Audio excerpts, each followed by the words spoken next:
Hello and welcome to Talk Time Anime. My name is Luca and today I'm joined by just Jordan. Hello, it's the duo again. Like, I think it was like a few weeks ago we had to do this as well.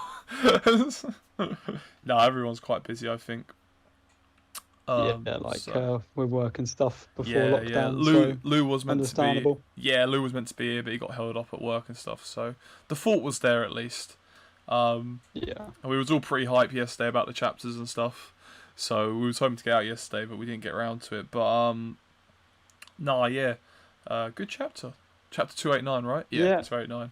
Chapter 289 of My Hero Academia today. Yeah. So we start off with Hado and Ida running through the streets on their way to where Deku and Bakugo and Shoto all are. Yep. The fan base was making fun of Ida's quote a lot yesterday, where he mentions three classmates, but only calls two of them his friends. And everyone was asking why Ida hated Bakugo so much. The thing is, right? Well, I love Bakugo, right? Way more than Ida. But to be fair, I'm pretty sure if someone said, "Well, why would Ida hate Bakugo?" I'm pretty sure you could like add the Sunny in Philadelphia soundtrack and just post all the panels that Bakugo's probably shouted at him like curses. Yeah, someone said Bakugo called Ida and a side character in like season 1, and he's never forgave him. But it was facts. and he took that personally. Oh my god.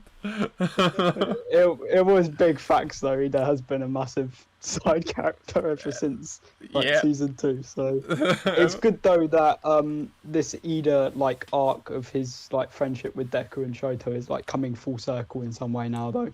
Yep, that is true. I was surprised to see him. I was like, wait, are we gonna see him come back into the spotlight again? But it looked like in terms of like, is he gonna get like a little moment in this fight in this whole arc? But it does seem like he's just gonna be like retrieval more than anything. Yeah, I think it will, because like Ida's weird because at the start he was like hyped up as this like one of the most important side characters, you know? Yeah, like, he was like this Batman type guy. Yeah. That's why he's still got such a big fan following, in my opinion. Like, you know, like characters always get like as you said, like the main side characters do tend to get a lot of following because they like it when moments for them happen, but it's like not all the time.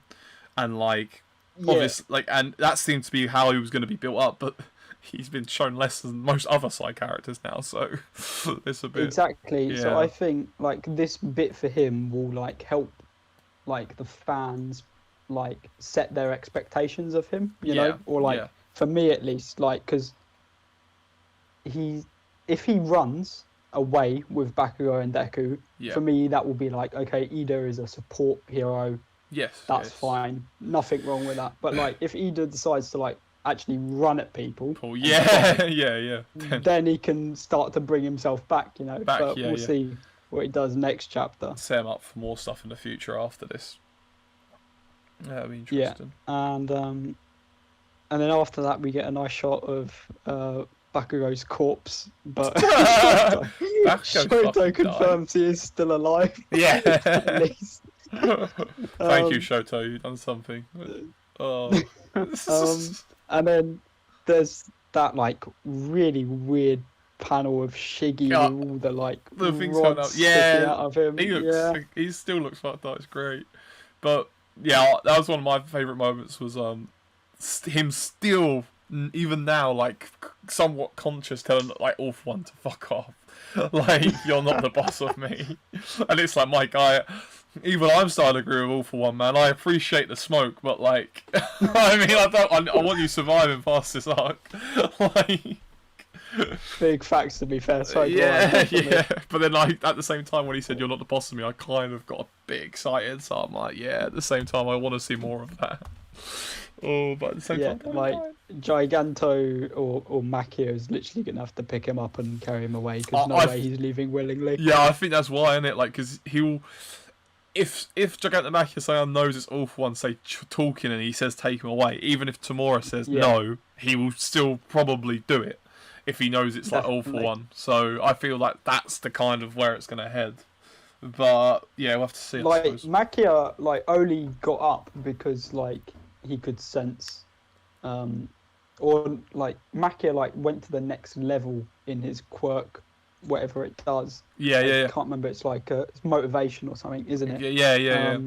Because he heard or he sensed all for one in Shiggy, and then he went like leveled extra up again, mode. So, yeah. But anyway, moving on. Then we get some. Then we have Hado and Ida enter the scene, and Hado sees Ryuku like really badly injured, and she has like an angry face, but she still like looks quite childish even when she's angry. I was thinking that, it's still kind of like one of them like puffed out cheeks face. Like I don't know how to put it. Like, but at the same time, I feel like wait, is that her serious face? So I'm like, okay. Okay. I'm really excited for this because like she got done out of the big three like really dirty in the old overhaul arc. Yeah, I agree. So she needs a big moment, like, and this is perfect. Yeah, I do agree. I think, I think the more I thought about like the matchups and stuff we were talking about the other day, the more I think like. Yeah, it could happen. Like I want her to fight as well now. Now, ever since you started talking about it, I'm like, yeah, actually, I want to see her like go all out like Mirio and Sunita did in the overhaul arc. So, hoping to see more of her. And I'm personally still wondering if Fat Gum and Sunita are still like behind Makia, like chasing, and if they'll turn up at all. That's true. Yeah. I'd love to see Sunita again. Oh my god. Yeah, it's been a while. We need that. No, I agree. We'll get to like the matchups towards the end of the chapter. Yeah, anyway. That's like, now, mainly set up. Yeah, now we'll move on to the most important part of this chapter, really. Yep. The URARAKA TOGA confrontation. Yeah. That was the thing. So was like firstly, just like like that was the whole setup from last chapter. Yeah. Firstly, I just want to shout out like URARAKA, like she's clearly like improved her fighting technique like a lot. And you know she's like her quirk, like she can just like the fact that she can just touch the full she things into and then instantly use them as weapons because there's no weight to them. It's actually really cool. Yeah, it's a setup for like if she was one of them characters, right, like from other shows, say that could use any like because she's not, because obviously like the way this series is set up is like no one's that overpowered in terms of like without training, right? But if she was the kind of character that could use like say was weaponry based, right? Then and when she got introduced, she was just like a master of lots of weapons. She would have been overpowered, like in terms of, like you say, like she could like pick up anything, or like if like because there's like a character in like say she got done dirty, but in Naruto called Tenten, who her primary thing is just her ninja tools and stuff. Like she can use all these things like from scrolls. They didn't really flesh her out that much. But like you say, like she could use like oversized weapons. As you say, she'd use anything. Like if she was like a master of say weapons, she would be that would be a pretty sick idea. Like like that's the thing. Like her get up, like to use like fighting game terms, like her get up time, like even if you put her down, she's like instantly back up, throwing something in your face, you know. Yeah. So like she's so interesting. She's done really well. She's improved a lot. No, her hand to hand against most people, she can defend herself in it. Like as long as they're not like they haven't got no quirk about it.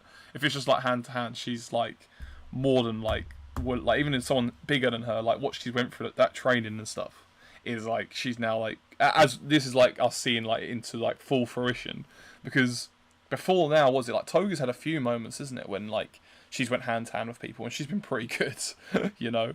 So she's really quick. So the fact that like URARAKA's like holding her own and like keeping her away and you know doing the right things is like it's really good for her. Because like someone for like Momo, for instance, would probably be more on the defensive in this kind of fight with Toga. Yeah. Using shields and stuff, but URARAKA is like very offensive because of her training with Gunhead. And obviously she inspires to be like Deku, and she took that L from Bakugo pretty early on, and that sort of drove her to get even stronger. So not just it's good to see all of that like finally come together, you know. Yeah, definitely. I hope we see more of it. Yeah. In terms of like the emotion behind the fight now, this is where it gets a bit more complicated. Yeah, Toga talking her riddles as usual, but this is it. Like we were debating Toga's like mental state a lot in the last couple of chapters. Yeah. And we didn't know how she was going to approach the situation, but like after reading this, like I kind of lost. I still have sympathy for Toga, but I lost some of it just because like she didn't like explain herself properly, you know.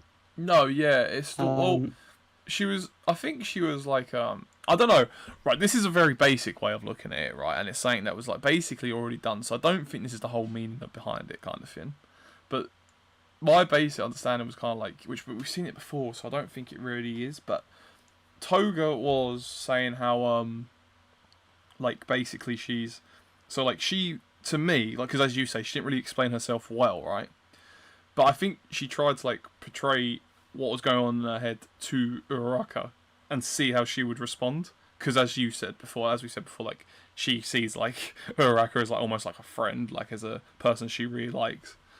So she tried to, I think, like almost in her way, exactly in Toga's way, explain what's going on in her head or like her mental state, and like just go as her, and then see how she responded. And then obviously she responded in the way she did, and that's what cleared her head of it. Like, so now she's kind of like, oh, I don't know how because what she say, like, you have to take responsibility kind of thing for like what you're doing. So this is it. This is the difference between them for me. I was trying to find a way to explain it, but like, like Toga is someone who, you know, allows her emotions to control her and her actions. You know, she just goes with the flow. She doesn't care about like social conventions or whatever. You know, that's built into her from her quirk. But like URARAKA having like a similar obsession to Toga in Deku. Has been able to control herself. And those emotions. So URARAKA doesn't feel responsible for Toga's self-control, which is completely correct. Correct.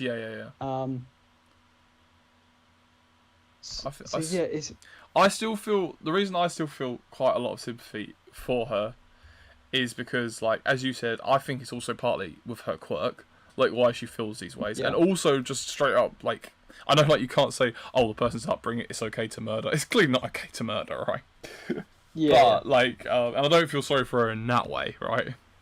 But, like, the way she's been brought up, and, like, as she said, like, how she's constantly been put down and stuff, and then it was, like, the snapping point. And she snapped, like, a long time ago, as we know, kind of thing.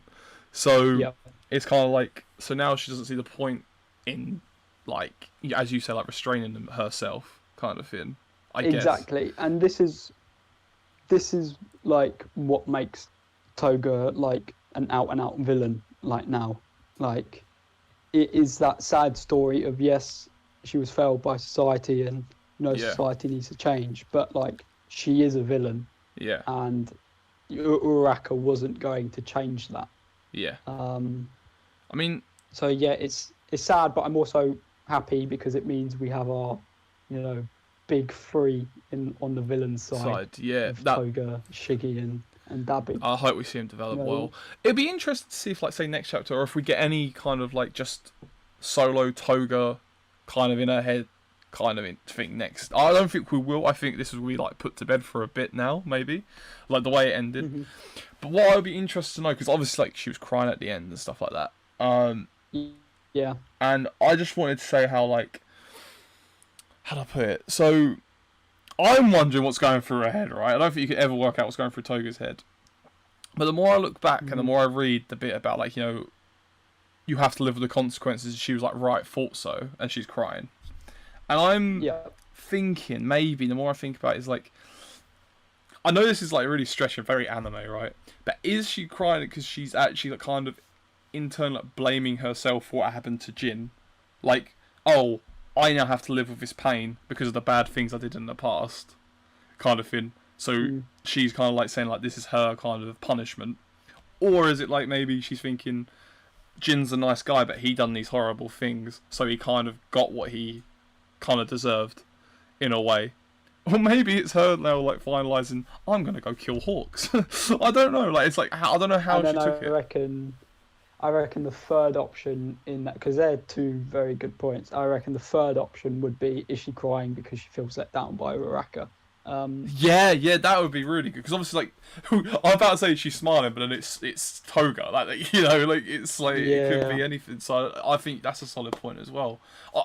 You know what? Because that's the thing. I think like all three of those points are good. Yeah, because that was the thing. Is in this whole chapter, I was kind of trying to look for that. I know it sounds weird, but I was trying to look for that disappointment in URARAKA from her, and I never felt it. But that panel, that one panel, the right thought so panel, was the one time where it kind of like felt separated from everything in terms of like, you know, URARAKA and Toga were in their little moment, kind of thing. Yeah. And I agree, like, and the thing is, because Toga, you can't really take her facial reaction as what she's really feeling. But then the tears kind of gave it away. That's what kind of makes it different compared to usual Toga, I guess. Exactly. So it could be that. And I will say, like, with Toga, like, a lot of people were comparing this parallel to Deku and Bakugo. And the one thing, like, we have to remember with Toga is, like, this isn't like a diss to Toga, not that she's a real character anyway, so who cares? But, like, Bakugo is very intelligent, and he, despite, like, his shouty nature, when he does, like, get analytical, he knows how to, like, get things across, you know, he's very smart. Toga's not, like, isn't great at expressing herself with words, you know. I don't think she is. I mean, no, even though I suppose I was about to say, like, I'm not saying Bakugo is, because Bakugo has trained a lot and stuff, but like, he's almost like in his brain and everything, he's obviously like one of those like almost naturally talented in a way. Like, he was always going to be quite good in terms of like how he analyze, as you said, like his general way to analyze fights and things. I guess Toga isn't really like that, but then Toga's just messed up, kind of thing. Again, because of how she was brought up. Not that that's an excuse for murder again, but like, it's just, I don't know. That is a weird comparison, to be honest. An interesting one though, like not a terrible one, just like an interesting one. I never thought of that, like Toga and Bakugo, the kind of like potential parallels there. But yeah, as I was saying, I saw people discussing it yesterday, and no, it's a good discussion. Like, it's fair enough. Like, I think that's quite interesting, kind of thing. Be interesting if you ever get any more interactions between her and Bakugo. Now that you've said that, I feel like that would just be funny ones, though. Yeah, I really like those. It would be quite funny, to be honest. I really like those points you made. I'm actually really looking forward to seeing Toga reflect on that now. Yeah, like, seeing how she. Because I feel like that's the only time, like, the only time you're gonna get the like in plain black and white and not like in riddles and like in like little short statements with Toga is when she's just in her head, like, you know, like when you just get like that, as you said, self-reflection. It's the only time. Anytime she's talking to anyone else, she's never gonna talk like that. But that's the only time we're gonna get like a black and white, like, this is what I was looking for, this is what I meant.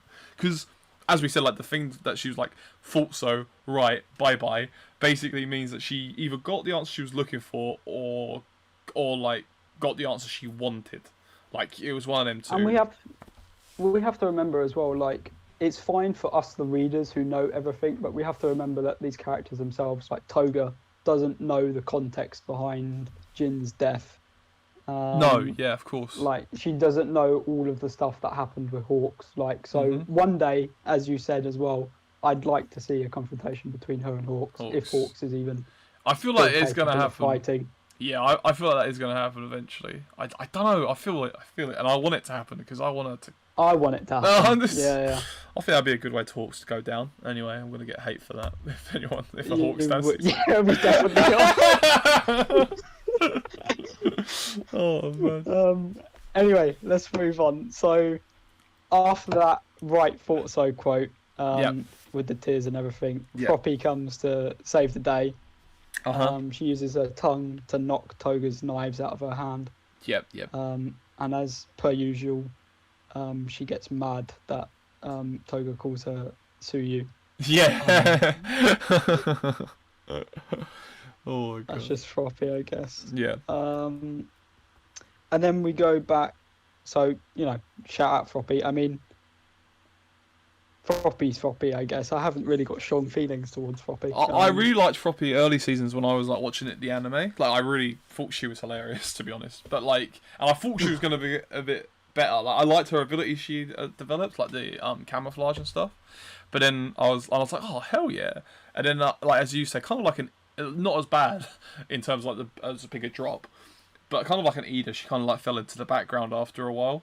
But from not such a big height of Ida, he was kind of like side character to not so side character, and then he's one was like main character all the way down to not so side character. But I think it's a quirk thing, like at the start, like that quirk is quite overpowered because it's like just natural athleticism. Yeah, I guess strength. It gives you like and a good head start. Everyone else develops. Yeah. Yeah, as everyone else develops, you kind of become a bit more limited. Yeah, no, I agree with that. And I was more surprised than just doing some of the stuff she developed anyway, because as you said, like even from series 1, it's kind of like as a frog, like just as like a frog, but you think the whole, like as you say, athleticism, the tongue and everything is like kind of and swimming and everything is kind of like the limit. But then her whole camouflage thing, I was never expecting her to get anything. So I suppose she's already kind of like pushing past what I thought she'd be able to do. But as you see, I think unlike Ida though, like she never had like a big moment that would suggest she would ever be like a top ranker. So I think and she's where she is. She's settled. Yeah, and it's fine. And as well, now it's kind of sad, but like originally, like Ida never had like a really deep backstory or anything, right? Before the whole thing in the Stain arc. So it's like, but he always had a goal, like because of his brother and stuff. Suyu kind of is like, we don't. I mean, unless we find something out later. To me, she doesn't really have like She doesn't got like before this, like before she just joined UA. Other than like obviously herself wanting to be a hero, she didn't have like her parents or anything like a sibling like pressuring her or like a motivation in terms of like how Deku had or like how Bakugo had and stuff like that. So like, or as far as I know anyway, as far as we know. So she just seems to be like, she's there, she wants to get taught how to be a hero, she's stuck up on all this, and she just wants, like, to be a hero, basically. Which is what she's doing, because obviously we've seen all the stuff with what she does, like, on her, like, work experiences and stuff, which is pretty cool. Not everyone can be, a Deku, Bakugo, Shoto. Like, no, Shoto, there has to be the support characters. Yeah. And, well, I wouldn't... I'd say support heroes instead, I'd rather, as much as I like One Piece and I like all the backstories being kind of like, you always find out something mad about a side character's backstory or something. In My Hero, I like the fact obviously you just have students, right? Like she's not necessarily precious, she's not whatever, she's just a student there, and she's a good student, like a really high. She's a great student. Yeah. But she's not got not everyone needs a ridiculously deep backstory. Some people just need friends and stuff, as you said, side characters. So this is the whole theme of My Hero compared to other series is a lot more almost, I want to say real world, grounded, definitely kind of thing. Obviously everything that is going on right now with Shiggy is yeah. Well, no, that's just what it's meant to represent, isn't it? Just society if the quirks existed, basically, kind of thing. Yeah. So. No, and I think he's done, as you said, I think he's done it really well, how he's handled some of the characters. Obviously, there's some people whose faves, they're going to, say Ida, from the thing, I feel like he's been done dirty. But at the end of the day, I feel like he's given more than enough, love to, most of the characters, yeah, for sure. Maybe Suyu eventually will get her moment, I hope so. But, no, I'm sure we'll see a lot of them. But, yeah. Anyway. On to the final couple of pages now. Yeah. So we see Makia finally. Yeah. Like, he's arrived, basically. He's in sight. When I looked at that panel, right, when I was rereading, I was like, as you said, when he's crashing in and stuff, I just realised how much of a mess that battlefield is, like everything that's going on. I'm like, the last thing you need, like all them cords everywhere. You got Nejire like shooting at the cords, or like, sorry, yeah, the cords. What was he calling them? Yeah, the thing, and then as you say, just like Antimakia now smashed in, the whole ground's like smashed. It's like, what? Like, how can you even keep up with what's going on around you? Like, oh my God. I forget the number, but like, just like, this is the state of like 20+ cities across the country. Yeah. Like, ridiculous. The aftermath is gonna be so mad. Oh my God. Like, you know, like when we get those aftermath chapters, like, you know, before we've had like where someone's in an ambulance or something, or like you know, a building's fucked up. This one is just gonna be a whole new level. The whole aftermath. It's gonna be a whole new level. Oh. Who knows where it's going to go from here? Anyway, the final panel. This is the spread. Spread is so sick. It's so nice. I love it. Oh my God.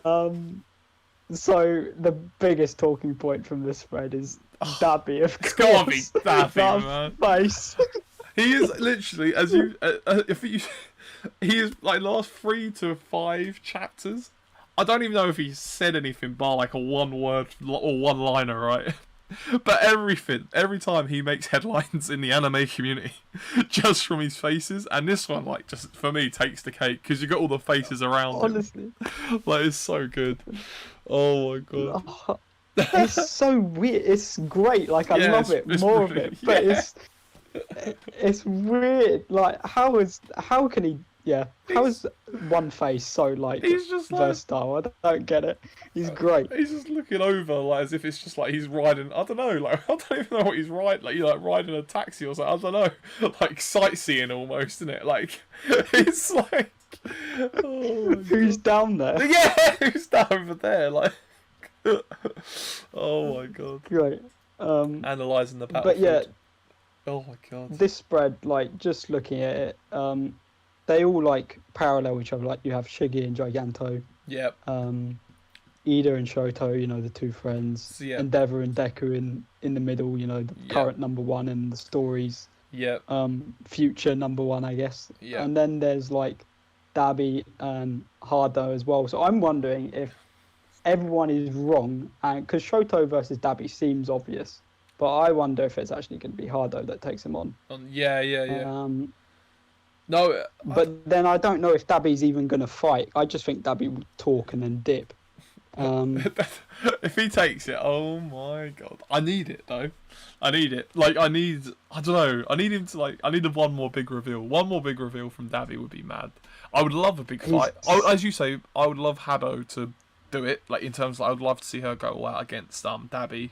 Because I feel like she would push him, if not beat him. Like, in terms of, like, what our expectations are of her, kind of thing, being like a top 3. Yeah, like, but she's big 3. Like, she's multiple levels above, like, Ida. Maybe she's maybe potentially even stronger than Shoto. Who knows? Shoto, yeah. That's what I mean. Like, I'd really like to see how he could fare. But then again, I never know what to think of Dabi. Because to me, Dabi went par on par. I'm not saying he would have beat him, like, at full strength, obviously. But he did go par on par with Hawks, who's, like, number 2. Or 3? 3? Exactly. Number 2. And, like, yeah. He's number 2 now. Yeah. And, like, he's had a lot of time to recover, like, on Maki's back. Yeah. Like, he's got a few big attacks left in the tank. Yeah, and he's motivated, as we can tell. Like, he wants in on the action. I'm gassed to see him talk in front of the cameras. He's going to tear down Hero Society once and for all. I hope. Someone on Twitter said that they hope that he made a joke about Shiggy's face looking like him, and I hope that happens. I hope that happens. The whole mouth thing and everything is like, oh my God. I just want a whole chapter of Dabi with a microphone. Yep. Speaking his shit, you know, that's what I want. And then we can go to the fighting. That would be brilliant. Yeah. Oh my God. But yeah, it's a brilliant moment to end it on. That spread is amazing. Like all the faces, and as you say, Dabby just takes the cake there. To be fair, like just stands out so much. Everyone is in such despair, and then there's him. Yeah, everyone. Like even like Shoto's like fucked up. You got Gigantomachia just like obviously just lost his mind, and then all the heroes just messed up in some way, psychologically or physically, and then him just enjoying life. Like, oh my god. So, what would you rate this chapter then? Oh, there's so much to talk about, but busy chapter, yeah. Yeah, to be honest, rereading it's made me appreciate it almost more. Like, you know, now we've actually spoke about it, like the whole Toga bit and everything. Because it's something that you can talk about for ages, like one of them chapters where like you can go back to and think about. But I guess I couldn't give it a 10 because of how good we've had chapters. I want to give it a 9 now. I don't know if even that's too high. Maybe like an 8.59, something like that. I was going to say 9. Yeah, I think, like you say, this is going to be one of those chapters that people look back on. Yeah. As very, very important. Yeah, he fit a lot in the more I think we've about had it. Better ones. Yeah. And this arc has been like such an insane level, like such an insane standard anyway, you know, for My Hero. So, like I think it's been one of my favourite arcs, definitely. I love the villain arc a lot, but the stuff they've been throwing out this arc is insane. So like, I know like obviously after this they've got to take a downtime because you can't just keep throwing out these arcs, otherwise they'll get stale. But man, I'm actually really looking forward to the downtime, to be honest. Like, just to see what goes down. Bakugo and Deku need to talk it out once and for all. Yeah, definitely. Like, there's a lot of like interactions that I want to happen. I'm just interested to see where they go with it, kind of thing. That's the thing that interests me the most. Like, because I honestly don't know. I don't know what's gonna happen. Like everything I always think always gets like destroyed within 2 chapters. So it's like, okay, that's not gonna happen. But yeah, like as we were saying, like I don't even think we realise, or they're gonna emphasise the scale of what this war has done to like Japan or like the world that they've, or the country that they've been fighting in. So I don't know, man. I don't know. Like I'm very interested to see what direction he takes it now, because like the series is like about to change. Do you think he might like end? I mean, I don't know if he'll go on this much longer, because every time we say this, we think it's near the end. But do you think he'll try and end the arc around 300? Because they're on like 289 now, like 11 more chapters. Or do you think that's too many? Yeah, it really depends what Dabby decides. Like, if Dabby tries to fight, then it could go on for a bit longer. Yeah. Yeah. Yeah, if we get like Dabby, Nejire, or like even Toga turning up again, like, you know, returning back. I want Nejire to have a fight, so yeah, I reckon around 300. Yeah, that could work. I'll be more than happy with that. Oh, nah. Anyway. Nah. Yeah. Sorry, I was about to say what I think I'll leave it for this chapter. We'll leave it there. Yeah. All right. Well, I've enjoyed that. I enjoyed that discussion actually a lot. This has been actually a great chapter, to be honest, to talk about. 10 out of 10 in that department. But well, if you got this far in the video, then thank you for watching. If you enjoyed this, then please consider subscribing so that you can stay up to date. We'll be doing this every week. We're a bit late today. We should be uploading on Monday, but we usually do it every Saturday or Sunday. Or Sunday, actually. Chapters come out on Sunday. Unless they come out on Fridays, which they've been recently. Also, every once in a while.